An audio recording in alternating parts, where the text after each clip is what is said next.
The warning came at 3:47 a.m. Eastern Standard Time, on a Tuesday that would forever divide human history into before and after. Dr. Elena Vasquez was 3 cups of coffee deep into her night shift at the Arecibo Deep Space Monitoring Station when every screen in the facility erupted in cascading red alerts. The sound was deafening, a symphony of electronic screams that sent her rolling chair skittering backward across the polished concrete floor. "What the hell?" she muttered, her dark eyes scanning the chaos of flashing displays. 23 years of searching for extraterrestrial intelligence, and she'd never seen anything like this. The main display showed a signal strength graph that looked like a mountain range during an earthquake. But it wasn't random noise. There was a pattern, a deliberate structure that made Elena's heart hammer against her ribs. "SETI Protocol 77 Alpha," she whispered to herself, fingers flying across the keyboard. "Confirm extraterrestrial origin. Confirm intelligent design." Her hands trembled as she initiated the standard verification procedures. Cross-reference with known satellites. Check for terrestrial interference. Run pattern analysis. Each test came back with the same impossible result. This signal was from somewhere beyond Earth, and it was definitely artificial. The pattern itself was simple, yet unmistakable. 3 pulses. Pause. 3 pulses. Pause. 3 pulses. Then a longer pause followed by increasingly complex mathematical sequences. Prime numbers. The Fibonacci sequence. Pi calculated to the 1,000th decimal place.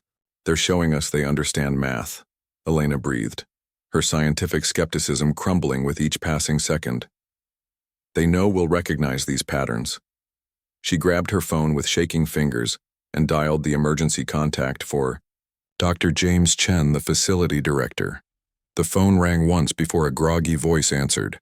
"This better be the end of the world, Elena. James, you need to get here now. We've got contact. Real contact." The silence on the other end stretched so long that Elena wondered if the connection had dropped. "Elena, are you absolutely certain? Because if you're wrong, I'm not wrong."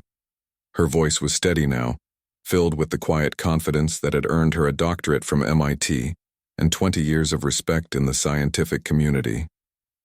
"James, they're not just sending us math problems. They're broadcasting on multiple frequencies simultaneously, creating a 3-dimensional data structure in space.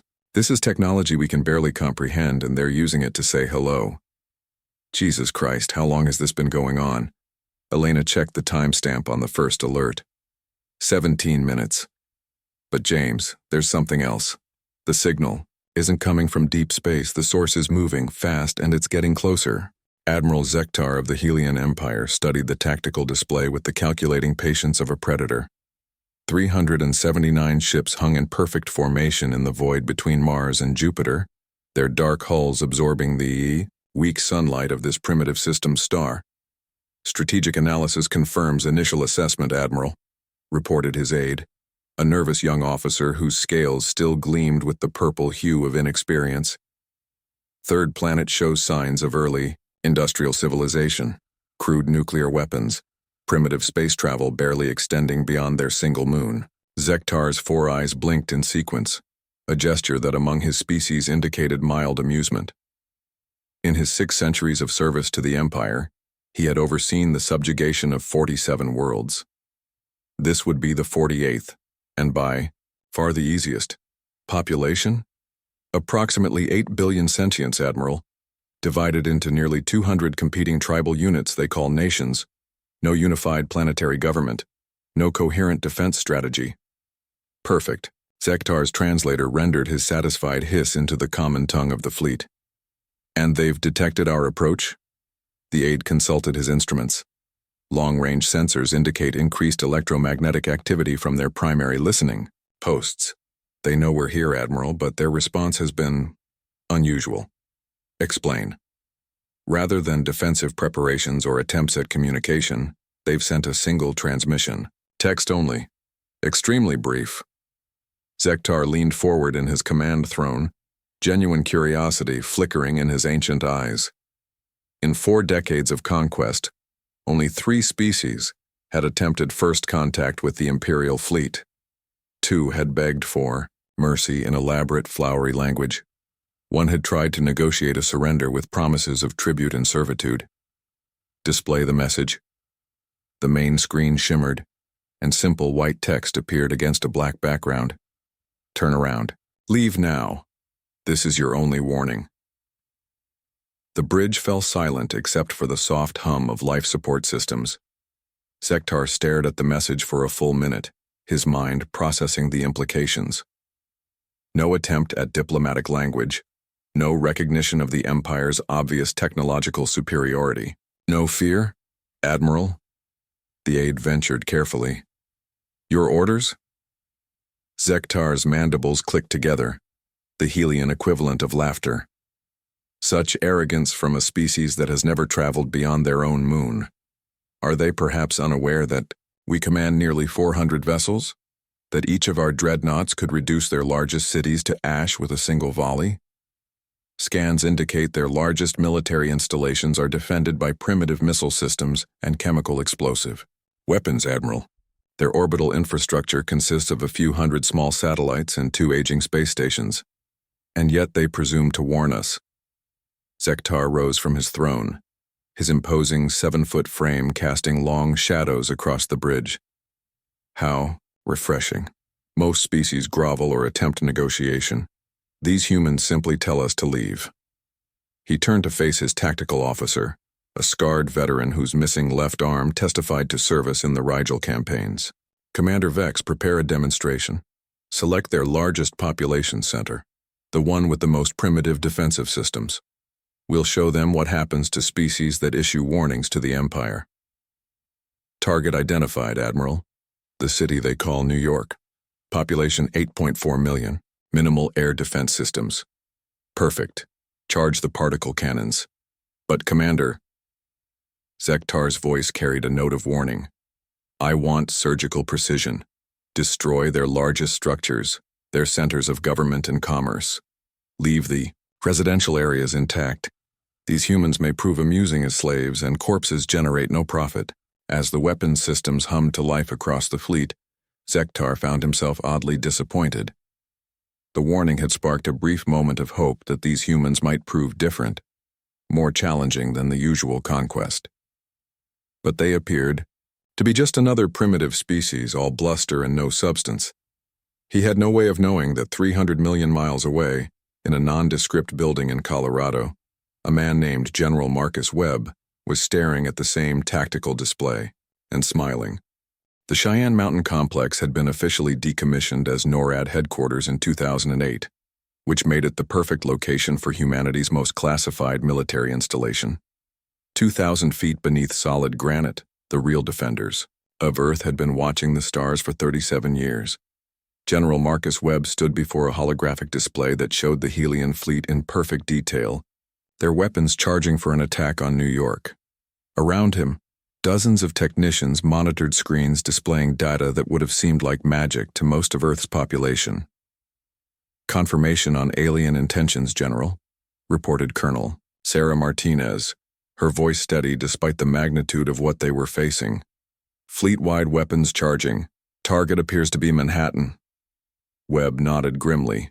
He was 73 years old, and every one of those years had been spent preparing for this moment. Time to impact? 14 minutes, 30 seconds. Signal our friends, tell them it's time. Martinez hesitated. General, are you sure about this? Once we open that door? Sarah, those bastards out there think they're dealing with a species that hasn't left its own moon. They have no idea what they've walked into. Webb turned to address the entire control room, his weathered voice carrying the authority of 4 decades in uniform. Ladies and gentlemen, humanity has kept this secret for nearly 4 decades. Today, we reveal it to the galaxy. Today, the universe learns why Earth has never been alone. He pressed a single button on his console. Far above them, hidden transmitters buried in mountains across the globe began broadcasting on frequencies that no human technology should have been able to generate. The message was simple, transmitted in a mathematical language that any spacefaring civilization would understand. Guardians of Earth, you are needed. Across the solar system, ancient machinery began to wake. On Luna, in craters that human astronauts had never explored, vast doors that had been sealed for millennia began to iris open. In the asteroid belt, structures that had been mistaken for naturally occurring formations suddenly blazed to life with power signatures that dwarfed the output of stars. And in the deepest trenches of Earth's oceans, where no human vessel had ever traveled, something immense began to rise. Admiral Zektar was reviewing the firing solution for New York when his sensor officer's voice cracked with panic. "Admiral, new contacts, multiple new contacts." "Explain yourself, officer." "Where?" "Everywhere, sir. They're coming from everywhere." The tactical display exploded with new signatures. Ships were emerging from locations that should have been empty. Space. Massive vessels that registered power outputs beyond the Helian Empire's most advanced technology. Worse, they were clearly ancient, their designs unlike anything in the Empire's databases of known civilizations. "How many?" Zektar's voice was barely a whisper. "I count, God of the Void, Admiral. I count over 3,000 vessels. And sir, they're not human." As the impossible fleet took formation around Earth, Admiral Zektar realized that humanity hadn't issued a warning at all. They had delivered a message from their protectors, being so advanced that they had been watching, waiting, hidden in the spaces between worlds for longer than the Empire had existed. The humans hadn't been arrogant. They had been confident, and now Zektar understood why. The voice that spoke to Admiral Zektar came from everywhere and nowhere, not through his ship's communication system, but directly into his mind. It was ancient beyond measure, carrying the weight of eons, and when it spoke, every member of his crew fell silent. "You were warned, children of Helion." Zektar's four eyes fixed on the lead Guardian vessel, a structure so massive it cast shadows across his entire fleet. Unlike anything in his experience, it seemed to bend space around itself, its impossible geometry causing his tactical officers to report instrument failures as their sensors tried to map its true dimensions. "I am Admiral Zektar of the Helian Empire," he broadcast on all frequencies, his voice steady despite the tremor in his hands. "By what authority do you interfere with imperial expansion?" "By the authority of those who watched stars being born when your species still crawled in, primordialcies. By the authority of the covenant made when this galaxy was young. Earth is under our protection, as are its children." "Children?" Zektar's confusion was genuine. The humans are a primitive species. They've barely achieved spaceflight. "You understand nothing, Helion. Observe." The space around Zektar's fleet suddenly filled with images, not displayed on screens, but projected directly into the minds of every being present.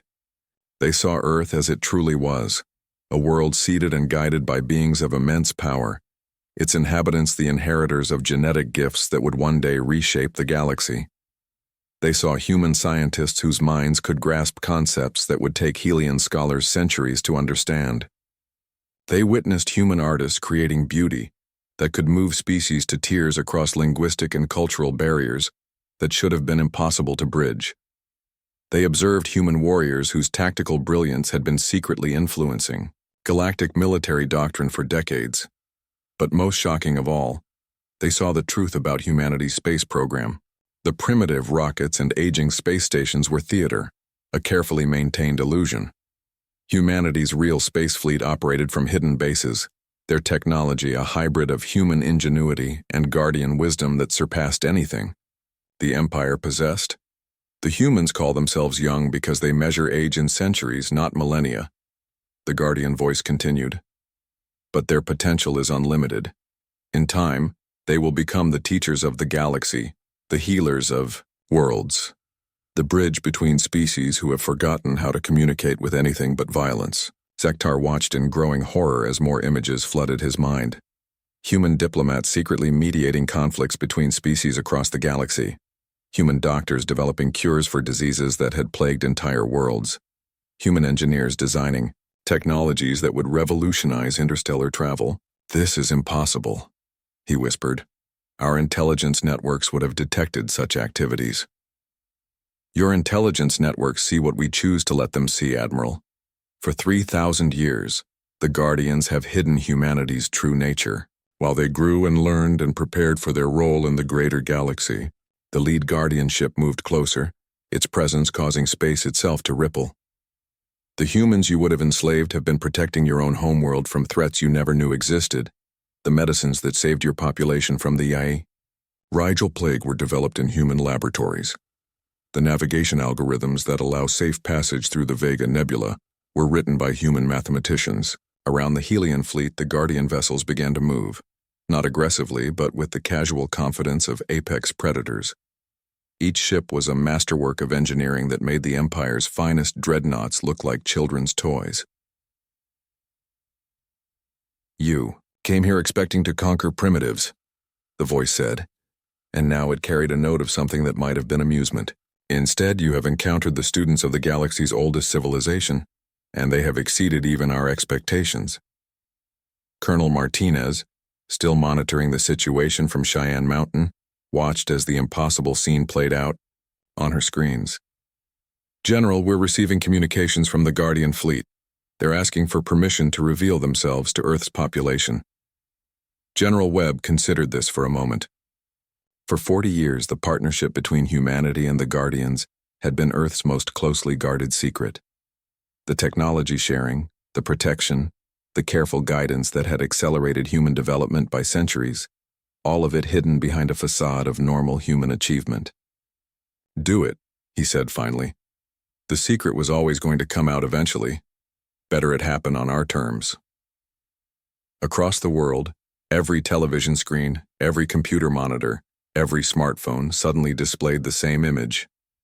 The Guardian, fleet in all its impossible glory, surrounding Earth like protective angels. The voice that spoke to humanity was different from the one that had addressed the Helions, warmer, filled with pride and affection. Children of Earth, the time of hiding is over. Today you join the galactic community not as conquered subjects but as our partners. You have proven yourselves worthy of the gifts we have shared, and now the galaxy will know the truth. Humanity is under the protection of the Guardians, and any who would threaten you threaten us. Epilogue. New Dawn. 6 months after what historians would call the Great Revelation, Admiral Zektar stood in the observation deck of the Guardian science vessel Eternal Wisdom, watching human and Helion engineers work side by side to retrofit his fleet with Guardian-designed defensive systems. The irony was not lost on him. He had come to conquer Earth and instead found himself part of the greatest military restructuring in galactic history. The Guardian Protectorate, a defense alliance, between hundreds of species under Guardian protection, was not the empire he had served, but it was something far greater. Strange how things work out, said Dr. Elena Vasquez, approaching with 2 cups of what the humans called coffee. In the months since first contact, she had become the leading expert on Guardian communication protocols, a field that hadn't existed half a year ago. Your species continues to amaze me, Zektar replied, accepting the cup. The liquid was bitter but somehow pleasant. When we arrived, I expected begging or bargaining. Instead, you told us to leave. Elena laughed. We learned confidence from the best teachers. The Guardians have been showing us that strength doesn't always mean aggression. Sometimes it means knowing when you don't have to fight. Through the transparent aluminum windows, they watched as Earth hung in space. No longer a hidden world, but the new diplomatic center of the galaxy. Ships from hundreds of species came and went in carefully coordinated patterns, their crews eager to meet the humans who had somehow impressed beings older than their civilizations. What happens now? Zektar asked. Now we do what humans have always done, Elena said, her eyes bright with possibility. We explore, we learn, we help, where we can. The Guardians gave us the tools, but what we do with them, that's up to us. In the distance, a new ship was approaching Earth, sleek and unfamiliar, broadcasting first contact protocols in a language no one had heard before. Somewhere on that vessel, beings who had never imagined that the galaxy was protected by ancient, Guardians and their human protégés were about to receive the same message that had once terrified Admiral Zektar. Turn around. Leave now. This is your only warning. But now the message came with a difference. Now it was followed by an invitation. Or dock at Station Unity, and let us show you a better way. Elena smiled as she watched the alien ship slow, its crew undoubtedly debating their next move. You know what the best part is, Admiral? What's that, Dr. Vasquez? This is just the beginning. The galaxy is full of species who think strength means conquest. The Guardians have given us the chance to show them something different, that the strongest civilizations are the ones that lift others up instead of tearing them down. As the unknown ship changed course toward the space station, Admiral Zektar found himself feeling something he hadn't experienced in centuries: hope. Perhaps there was a future where beings like him didn't have to choose between conquest and irrelevance. Perhaps there was a place in the galaxy for warriors who protected instead of destroyed. Your species has a saying, he said to Elena, the meek shall inherit the earth. We also have another one, she replied with a grin. Speak softly and carry a big stick. With the Guardians watching over us, I think we've got the biggest stick in the galaxy. The question is, what are we going to do with it? Far above them, the Guardian fleet maintained its silent vigil, ancient beings watching as their human partners began to reshape the galaxy one species at a time. They had chosen well. Those eons ago when they first seeded Earth with potential, the humans were ready to inherit not just their world, but their role as the galaxy's greatest protectors. The Empire had set its sights on Earth and received a single warning. But that warning had become something far more powerful. A promise that in a galaxy full of predators there would always be Guardians standing watch, and sometimes the Guardians looked surprisingly human. The end.